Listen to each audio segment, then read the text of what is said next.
Alright, time for an unboxing. I just got this box in from across the country, state of New Jersey in the US.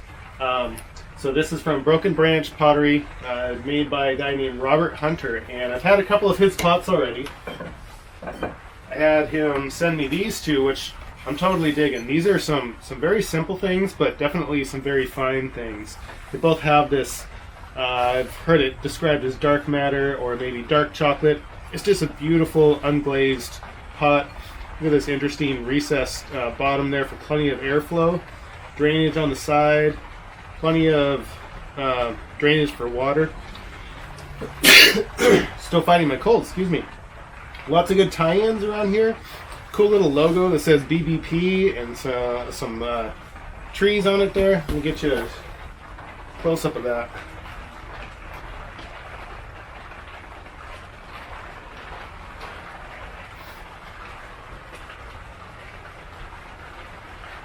There's a kind of close-up of that logo. It says BBP, Broken Branch Pottery. Alright, so let's look and see what Robert sent me this time. I had actually won some of these off of Facebook auctions. Facebook auction site on some groups that they have on there. And what you do is you bid on these items, and if you're the winning bid, you get to buy them. So these two, I did the infamous bin, buy it now. So I said, those are mine, I gotta have those. So he shipped me these two, and I'm super excited about using them in the coming repotting season. Or maybe longer, we'll see when it is. He also sent me this little accent pot that I didn't really expect. That was a little bonus. It is very much a hand-pinched pot. It will be great for a little accent of some kind. And it has just some cool glaze effect on it. That'll be fun. So let's see what he sent me. I already know what it is, generally, because I've seen the pictures, but I've never actually seen the pot yet.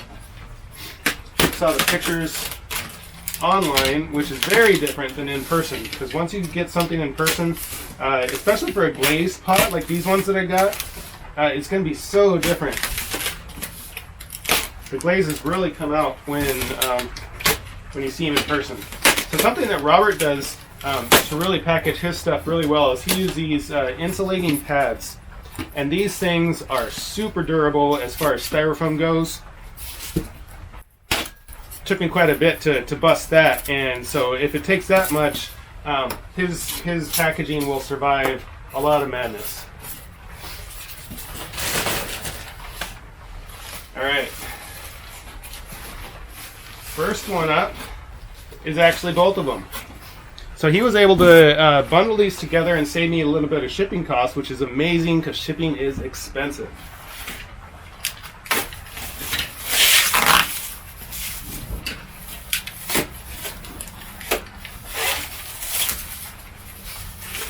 And you can tell that Robert has packed a lot of pots in his time because these showed up here nested and so far in perfect condition with no damage to them.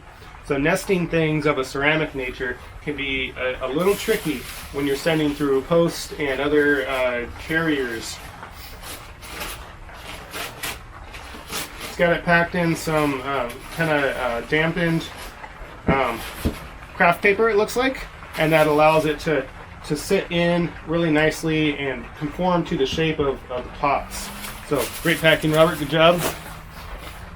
This biggest one, the first one, let's see if I can zoom in on this for you.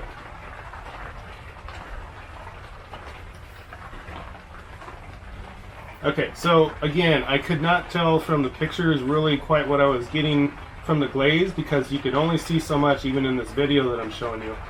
But look at that, this got some really interesting shape. It's got, what was that, Africa or something there in the blue. It's got a very interesting glaze happening on it.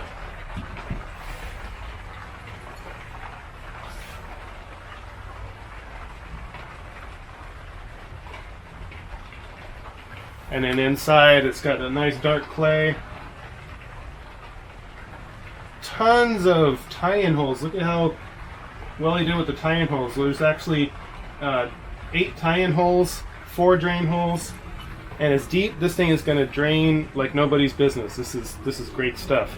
And let's hear the sound. This is one of my favorite things, is the sound. Okay. Not everything has the super ting sort of tin to it, and sometimes it has to do just with the shape. This one has a different shape that doesn't make a normal bell sound, but it is very solid. It's got some heft to it. I doubt anything's really going to fall over in this pot with the amount of soil it can hold. That's going to be fun to use. Let's check out this other one, and wow, is that a difference. So first off, you can tell dark clay, light clay, super thick and chunky. This one is thick, and then this one is much thinner. This is a very delicate pot compared to that big pot, and also very different sort of glaze finish on it.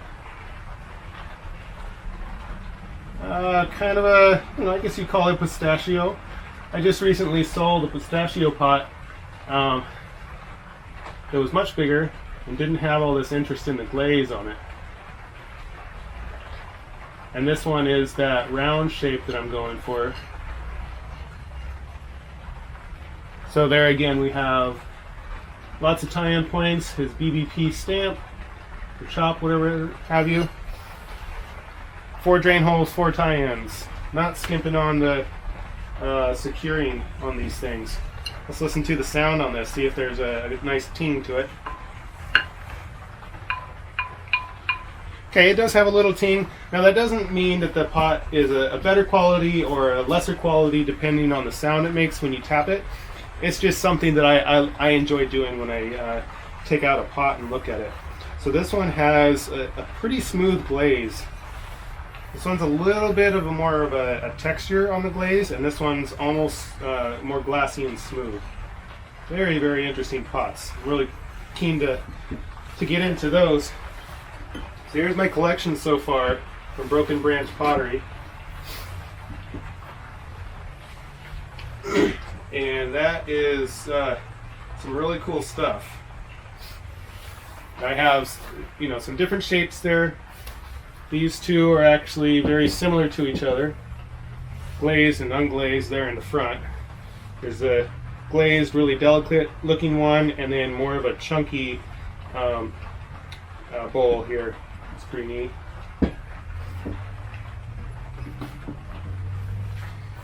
So these are what I'm getting in to replace a lot of the pots that I'm shipping out right now. These I can turn, and they'll have some interest no matter which way I look. These will have little surprises like this little blue glaze highlight there that show up as you turn the pot. And this is something similar that happens in more of my stylings nowadays, where you look at it from one angle and you think you understand what's going on and you see an entire picture, and then you turn it 15, 25 degrees, 45 degrees, and see a completely different thing going on with both the pot and the plant. So you'll see a lot of this in my work coming up. I'm going to explain some pot selection choices. You'll see some more potters that I'm ordering from, and you'll also see what kind of plants I have going into these. Knowing how much I love maples, you'll see quite a bit of that. I have a Korean hornbeam I'm really looking for an interesting pot for. This one might be a little bit small for it. That one might be a little thick, so I'm not sure I have the right pot for that just yet.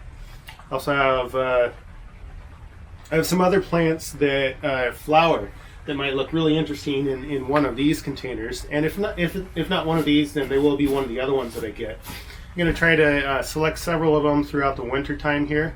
It's a great time to look for them, because right now potters are not really active in their normal warm weather activities. So a lot of potters are in the garage or the studio or what have you, working with their potting and their kilns and heating up their area with their kilns.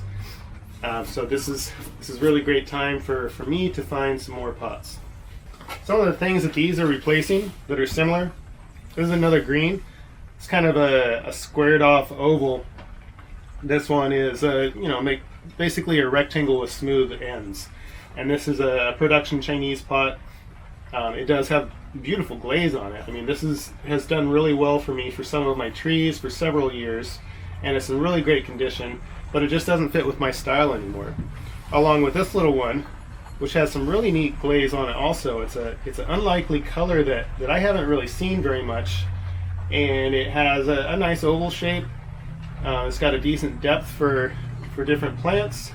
This is a production Japanese pot, and these are being sold as a bundle right now on the Facebook auction site, and I'm hoping that I find some good buyers for these that are going to really enjoy them for their style. Now, I have nothing against people using what they feel is right, and if they feel that a rectangular or an oval or a round or any shape is right for what they want to do, then I'm glad. I'm glad they're finding something that brings out the beauty of their trees, and that they're pairing it with something that they really love the look of. For me, this is more of what I'm going for. So I'm excited to show you a little bit more of that, and there'll be definitely some pairings that I'm going to be looking towards. Just out of curiosity, let's have a look at that rosemary in one of these.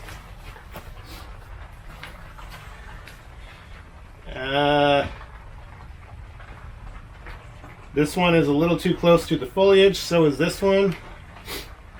One of these two could actually set that off quite nicely. But this plant is actually several years down the road from being into a legit bonsai training pot, or bonsai pot. And I'm not sure quite where it's going to go once I get it there, but I'll have plenty to choose from by that point. Yeah, that's it for today. I just wanted to show you a quick unboxing. Super excited. Thank you, Robert, for sending me these pots. They came in great condition. No chips, no damage, and much better in person than I could have ever imagined them being from the pictures. There's just really cool variations of glazing in there, and I love that there's several different colors, and it doesn't shout so loud that it would take away from a plant. I think I could pair this with something it'll look pretty neat in. And if I'm not able to do that, I can still actually use this one as an accent plant. Accent pot. So it's got multiple uses. This one's going to need something that can handle that sort of shape. It's a little different style for me. I'm excited to use that.